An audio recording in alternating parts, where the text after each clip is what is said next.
ملو بیناران هەڵبەتە ڕووماڵەما بۆ vê pirsê dê berdam be ji ber ku li Kurdistan 24 me besta me ye heqîqeta vî babetî boraya giştî beylî bikên gel û bûrewş bi vî awayiye. Birêz Xalid Debbûnî berdevkê bereya rizgarî û geşepêdanê ya Erebî li Hewlêrê digel me. Birêz Debbûnî demata baş be. Di demekê da yasayê budce heye, biryara dadgeha federalî heye, rêkarên destûrî heye, rêkevnên siyasî heye. Gel û mabûçin mûça hata birîn carekê din amirî biryara bête Hewlê بحث رێکەوتنەکە نو بێتەکردن سەرچ بنەما دێتەکردن یعنی ئەف پرسە بەردام ڕێکەوتن هەنە یاسا هەنە نظانم چ هەنە دووبارە دەبێ ناتە بێ پرسگیرێکە چارەسەر بکە.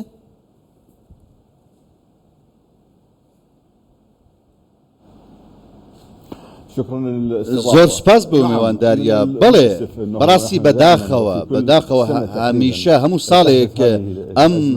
بڕیارە ڕوودەدات تەنگژەی موچە لە هەرێمی کوردستان ڕوودەدات تەنگژەدارەکان لە نێوان هەولێر و بەغدا ڕوودەدات بەڕاستی ئێستا ئەم تەنگژەیە بۆتە تەنگژێکی هەمیشەیی بەردەوام ئەم تەنگژە هەیە بەبێ ئەوەی کەوا چارەسەرێکی ڕیشەیی بۆ بدۆزرێتەوە بۆ ئەم کێشەیە چارەسەرێک بێتەوە ئەم کێشەیە نەهێڵێت بەداخەوە ئەمە ئاماژەیەکە بۆ ئەوەی کە دەوڵەت ناتوانێت چارەسەرێکی ڕاستەقینە چارەسەرێکی ڕیشەیی بۆ ئەم کێشە چارەسەرێکی ڕاست و دروست بۆ ئەم کێشەیە بدۆزێتەوە هەر کاتێک کە بەغدا بەرەوی تەنگژێکی داراییدا ڕوبەڕوو دەبێتەوە بەداخەوە چارەسەرەکە لەسەر حسابی فەرمانبەرانی هەرێمی کوردستان دەبێت ئەمە لە 2015 بینیمان کاتێکەوە نرخی نەوت دابەزی حکوومەت چی کرد حکوومەت سەتادەی موچەی فەرمانبەرانی عێراقی بڕی لە هەموو عێراقدا لە هەمان کاتدا کاتێکەوە مووسڵ داگیر کرا مووسڵ کەوت دەوڵەت چیز کرد لەجاتی ئەوەی کەوا پاڵپشتی لە خەڵکی مووسڵ بکات لە لێو شاری مووسڵدا پاڵپشتیان بکات کە ڕوبەڕووی کێشە بوونە بەڕامبینیمان کەوە چەند مەماوەیەکی موچەکانیان بڕیە ئەم چارەسەرانە چارەسەری لۆژیکی و منطقی و مرۆیی نین پێویستە لەسەر حکوومەتی فیدرالی لە بەغدا کارێک بکات کەوا بەڕاستی ئەو کێشانەی مرۆیانەی کەوا هەند دەستیان بۆ نەداتێک ئەو ناکۆچە سیاسیانە ئەو ناکۆچە ئابوووریانە کاریگەری لەسەر فەرمانبەران نەبێت چکەمە کێشەیەشی چونکە هاریکاری لە نێوان وەزارەتی دارایی لە بەغدا وەزارەتی دارایی لە هەرێمی کوردستان بەڕاستی پێویستە چەند دەرگایەکی دیکە بکرێتەوە بۆچی تەنها و تەنها پەنا بۆ برینی موچەی فەرمانبەرانی هەرێمی کوردستان ئەم شێوازە بەڕاستی بەڵێ تو زانیجیک جاریە پرەنسیپی بە جاریە ئەخلاقی بە ئەو دوچارچوبێ هەم هەستەی نیشتیمانی ئۆلی مەذهبی ئینسانی تو جاران ڕێنایەتە دان تو ڕزقی کەسێکی بڕی چقاس گەل و تڕسقە ملیونان مرۆڤ بڕی خۆ هەموو سیاسینینە دژبەرنینە زارۆکین کرێچینە فەرمانبەرن نەدارن نەبووینە ئەم بەحسی ڕەوشە غەزە برسیکردنا خەلکی غەزەتکەن دوور پێچی سەر وڵاتێن دەردوور حتا داویە کەواتە نافخۆیە وڵاتی بێدوان عەید و عەرەفاتادا تووی خەلکی برسیتکەی ڕەوشەوان پەریشاندکەی ئەڤەت چیتە چ خانەکە ئەخلاقی و سیاسی و مەبدەئی و نیشتیمانی داگەلو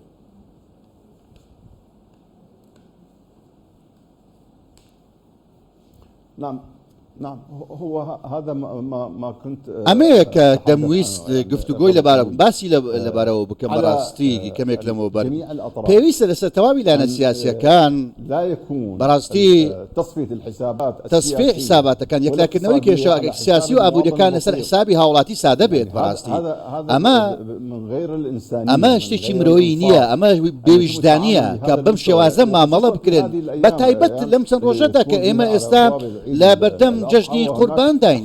بەڕاستی هەندێک پێویستی هەیە کە پێویستە خەڵک پێویستیان پێیانە نەک تەنها لە هەرێمی کوردستاندا بەڵکو لە عێراقیشدا کێشەکە لە چیدا خۆی دەبینێتەوە کێشەکە لەوەدا بە بەڕاستی ئێمە بەڕاستی عەقڵیەتی پیاوانی دەوڵەتمان نییە بەڕاستی ئەم نەبوونی عەقڵیەتە ئەگەر هاتووە هەش بێت بەڕاستی کێشەکان چارەسەر دەکات بەڕاستی کێشەکان نامێنن بەڵام عەقڵیەتی پیاوانی دەوڵەتمان نییە ئێمە وەکو دەوڵەتی عێراقی نەماتوانیوە یاسای نەوت و غاز دابڕێژین مادەی 140 دەستور جێبەجێ نەکراوە کۆمەڵێک یاسا و مادەی دیکە جێبەجێ نەکراون ئەم شکستێنانە ئەم فەشەلەی لە ئیدارەدانی دەوڵەت بەڕاستی ئەم کێشانەی لێ دەکەوێتەوە ئەم کارە ساتانەی ئەو تەنگژانەی لێ دەکەوێتەوە پێویستە لەسەر پێویستە لێبوردەیی هەبێت ئەو ناکۆچیانە بەلاوە بندرێن ناکۆچە سیاسە ناکۆچی ئابوووریەکان وەلاوە بندرێن هەمان کاتدا چی بکەین پەنا بۆ بۆ گفتوگۆ و یەکتەگەیشتن و دانوستاندن ببین لە پێناو گەیشتن بە چارەسەرێکی هەمیشەیی نەک چارەسەرێکی کاتی و چارەسەرێکی پینەوپەڕۆ جارێک کێشەکان سەرهاواتە چارەسەری هەمیشەیی گەلێک بنەما هەنە گەلێک ڕێکار هەنە ji bo çareserkirina pirsgirêkan چەندین ئاڵنگاری هەن بەڕاستی وەکو باسمان کرد دەستور هەیە نعم یاسا هەنە لە پەرلەمانی دەدرچن ڕێککەوتنی سیاسی هەنە بریارên دادگا هەنە ev حکوومەتê ser têne pêkînan bêguman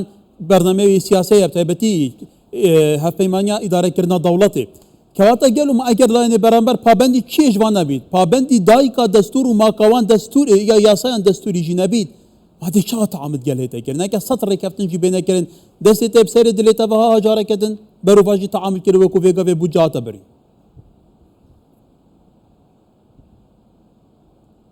لا هو هذا واضح ئەمەڕوونە کە هەندێک لایانی سیاسی هەن لە بەغدا هەن بەڕاستی نانەوێت کەوا پەیوەندەکانی نێوان هەولێر و بەغدا